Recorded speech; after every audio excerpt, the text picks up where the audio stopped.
తెలంగాణ ప్రజావాణి ముఖ్యమంత్రి ప్రజావాణికి వచ్చినటువంటి 480 కేసుల్లో ప్రధానమైనవి రాచకొండ సైబరాబాద్ కమిషనరేట్ పరిధిలో. సైబరాబాద్లో విలువైన భూములు ఉన్నాయి.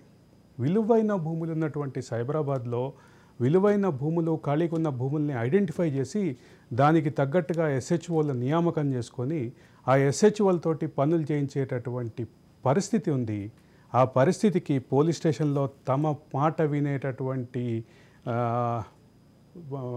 వినేలాగా రకరకాల ఒత్తిడులు తీసుకొచ్చి రకరకాల సెటిల్మెంట్లు ఒప్పుకోని వారి మీద రకరకాల కేసులు పెట్టారు. శారీరకంగా మానసికంగా హింసించి లొంగ తీసుకొని 100 కోట్లు ఆర్జించారని కమిషనర్ల మీద ఆరోపణలు ఉన్నాయి.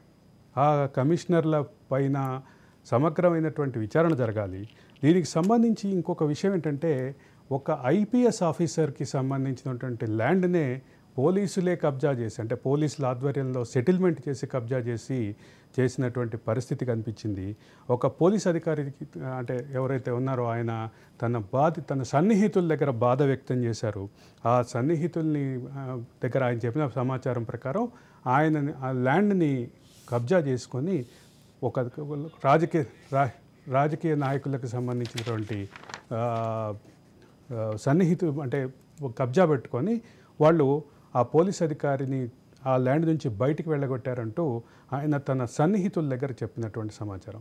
ఇలాంటి వ్యవహారాల్లో తన అమూల్యమైన సమయాన్ని, డబ్బుని, ఆస్తిపాస్తుల్ని, పేరు ప్రతిష్టల్ని కోల్పోయిన వారికి న్యాయం జరుగుతుందో లేదో కాలమే సమాధానం చెప్పాలి. ఇటువంటి ఘటనే మనం ఇప్పుడు చూసాం.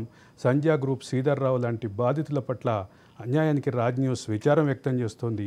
అయితే ఇలాంటి వ్యవహారాలన్నింటి మీద సీఎం రేవంత్ రెడ్డి ప్రత్యేక దృష్టి సారించి కఠిన చర్యలు తీసుకుని బాధితులకు న్యాయం చేయాలని రాజ్ న్యూస్ విజ్ఞప్తి చేస్తోంది.